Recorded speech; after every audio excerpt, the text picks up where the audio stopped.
তো হ্যালো বন্ধুরা, আজকে আমরা বানাতে চলছি একটি সোল্ডারিং আয়রন মানে ঝালাই মেশিন। তো আজকে এই ঝালাই মেশিনটা আমরা বানানোর জন্য প্রথমেই আমি একটি বাজার থেকে ঝালাইয়ের একটি বিট এবং আরেকটি এলিমেন্ট নিয়ে এসেছি। তো এলিমেন্টটি কেচি দিয়ে কেটে দেখাচ্ছে তোমাদেরকে, দেখতে থাকো ভিডিওটা।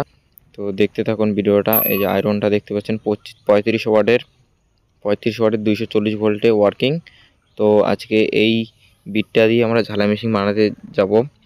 আর দেখতে থাকো ভিডিওটা। তো আর চ্যানেলে যদি নতুন হয়ে থাকো তাহলে সাবস্ক্রাইব করে দিও, এবং যদি আমার ভিডিওগুলো ভালো লেগে থাকে তাহলে একটি লাইক অবশ্যই করবে। তো দেখতে পাচ্ছ 35 ওয়াটের একটি এলিমেন্ট। তারপরে এই তো বিটটা দেখতে পাচ্ছ, বিটটা এখনই আমরা কেটে দেখাচ্ছি। এই দেখো বিটটা খুবই ভালো 35 ওয়াটের এলিমেন্টের জন্য এই বিটটি। আর আমার আছে কিন্তু সিলভার কালার, দেখতে পাচ্ছ। ঝালা মেশিনটা বানানোর জন্য আমরা প্রথমে দুটো টিন নিয়ে টিনটিকে এভাবে চ্যাপ্টা করে বানিয়ে নিব। তারপরে এভাবে দেখবে মিলিয়ে, যদি হয়তো হয়ে গেল একবারে। তো ঝালা মেশিনে টিনটা এইভাবে করাটা খুবই প্রয়োজন। টিনটাকে এভাবে চারকোনা করে ভাঁজ করে তৈরি করে নিতে হবে। তার উপরে আরেকটা বসিয়ে দেখতে হবে মিলছে কিনা। তারপরে আমাদের প্রয়োজন এরকম একটি পাইপ বা অন্য অন্য যে কোনো ধরনের পাইপ হলেই চলবে। আমার কাছে একটি পুরনো ঝালাই মেশিন ছিল, তো ওটা নষ্ট হয়ে গেছে, তার পাইপটি আমি ইউজ করছি। আর টিনগুলোকে নিয়ে এভাবে দুটো ফুটো করে নিয়ে ওখানে বসিয়ে দেখতে হবে ঝালাই মেশিনে ঠিক সঠিকভাবে হচ্ছে কিনা। তো দেখতে থাকো ভিডিওটা। তারপরে এই টিনটিকে নিয়ে দেখতে হবে ওইখানে পাইপের মধ্যে হচ্ছে কিনা ঠিক মতোভাবে। তো হয়ে গেলে তারপরে একটি তার নিবে, তার তার যেরকম তার হবে তার সেটাই ভালো হবে। আমার কাছে এরকম একটি তার ছিল পুরাতন, তারটাকে আমি এভাবে ভালো করে অ্যাডজাস্ট করে ঢুকিয়ে এখানে একটি গিট দিয়ে দেবো। তো গিট দেওয়ার পরে দেখবো সঠিকভাবে হচ্ছে কি না। তো তোমরা তোমাদের নিজের মতন অ্যাডজাস্ট করে নিও। তো দেখতে থাকো ভিডিওটা। তারপরে তারটিকে ভালোভাবে কেটে নিতে হবে। কেটে নেওয়ার পরে দেখতে হবে ভালোভাবে হচ্ছে কি না।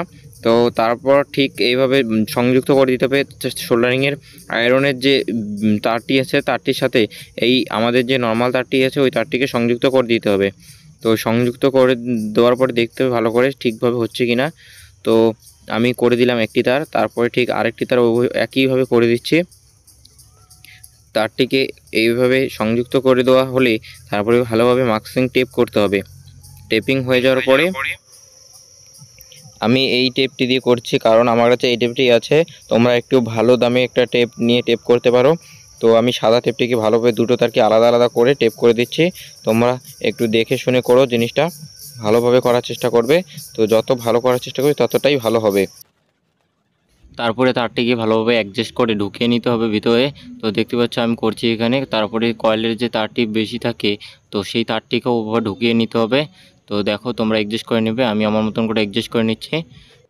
একই রকমভাবে ওই তারটিকেও মানে কয়েলের যে তারটি থাকে বেশি ওই অতিরিক্ত তারটিকেও ওভাবে ঢুকিয়ে নিতে হবে। তারপরে কয়েলটিকে ওভাবে বসিয়ে নিতে হবে।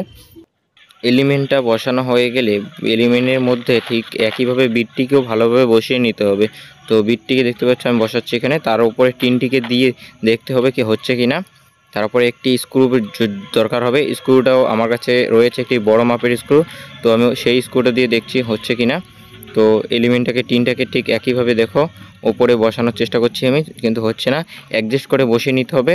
তো এইভাবেই ঠিক আমি এলিমেন্টটাকে ভালোভাবে বসিয়ে নিচ্ছি অ্যাডজাস্ট করে। দুটো টিনের যে ফুটো রয়েছে সেই ফুটো দুটোকে মিলিয়ে আমি বসিয়ে নেওয়ার চেষ্টা করছি, দেখতে পাচ্ছ। তো দেখো এভাবেই আমি করছি, তোমরা এভাবে একইভাবে করার চেষ্টা করো। দুটো টিনকে এভাবে ভাঁজ করে নিয়ে তার ভিতরে এলিমেন্টটাকে বসিয়ে দিলে বাস তোমাদের ঝালাই মেশিন তৈরি হয়ে যাবে। তো এইভাবেই করার চেষ্টা করো। দেখো আমি নাটটাকে ভালোভাবে অ্যাডজাস্ট করে নিচ্ছি। তো ঠিক একইভাবে হয়ে গেলে নাটটিকে প্যাচটিকে লাগিয়ে তারপরে তোমাকে ওই টিনটি পাইপের ভিতরে ঢুকিয়ে দিতে হবে। তো আমি ওভাবেই করছি, দেখো তোমরা। তো এবার সব কাজ কমপ্লিট, এখন টিনটিকে আমি পাইপের ভিতরে ঢুকাচ্ছি।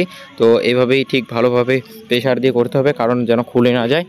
এটা আরও ভালো করার জন্য তোমরা এনসিল দিতে পারো ঠিক ওই জায়গাটায়। তো ঝালা মেশিনটা এখন দেখতে পাচ্ছ ভালোভাবে ওয়ার্কিং করছে। তো তোমরা যদি এরকম ঝালা মেশিন বানাতে চাও তাহলে এই ভিডিওটা দেখে হয়তো তোমরা শিখিয়ে গেছো। তো আরও নতুন নতুন ভিডিও দেখার জন্য চ্যানেলটিকে অবশ্যই সাবস্ক্রাইব করে রাখো এবং পাশে আসা বেল আইকনটিকে প্রেস করে দাও।